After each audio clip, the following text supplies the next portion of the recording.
IBC Tamil தொலைக்காட்சி நடத்திய கருத்து கணிப்பு. ஆளும் கட்சியை அலறவிட்ட கருத்து கணிப்பு முடிவுகள்.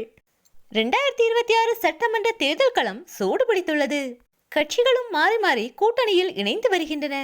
அமைச்சர்களும் கட்சி விட்டு கட்சி மாறி வேறு வேறு கட்சிகளில் இணைந்து வருகின்றனர். இதுவரை எந்த தேர்தலிலும் இல்லாத அளவிற்கு கூட்டணி கணக்குகள் மாறிப்போயிருக்கிறது. பொதுமக்களிடமும் இந்த தேர்தல் மிகுந்த எதிர்பார்ப்பை ஏற்படுத்தியுள்ளது. இத்தகைய மாற்றத்திற்கெல்லாம் ஒரே காரணம் தலைவர் விஜய் அவர்களின் அரசியல் வருகைதான். தேர்தல் களம் சூடுபிடித்திருக்கும் நிலையில் மக்களிடம் கருத்து கணிப்புகளும் நடத்தப்பட்டு வருகிறது. இந்நிலையில் ஐபிசி தமிழ் தொலைக்காட்சி மக்களிடம் நடத்திய கருத்து கணிப்பு முடிவுகள் தற்போது வெளியாகி உள்ளது. 18 முதல் 30 வயது வரையிலான முதல் தலைமுறை வாக்காளர்கள் முதல் இளைஞர்கள் வரை தங்கள் ஆதரவை அதிகமாக தலைவர் விஜயின் தமிழக வெற்றி கழகத்திற்கு தான் கொடுத்துள்ளனர்.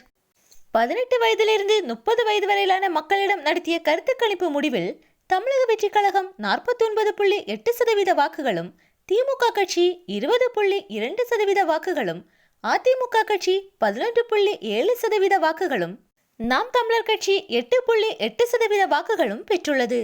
31 வயது முதல் 60 வயது வரையிலான மக்களிடம் நடத்திய கருத்து கணிப்பு முடிவில் திமுக 37.3% வாக்குகளும், தமிழக வெற்றி கழகம் 25% வாக்குகளும், அதிமுக 23.7% வாக்குகளும், நாம் தமிழர் கட்சி 4% வாக்குகளும் பெற்றுள்ளது. இந்த கருத்து கணிப்பு முடிவுகளை போன்றே தலைவர் விஜய் அவர்கள் அதிகப்படியான வாக்கு சதவீதங்களை பெற்று 2026 ஆட்சி அமைப்பார்.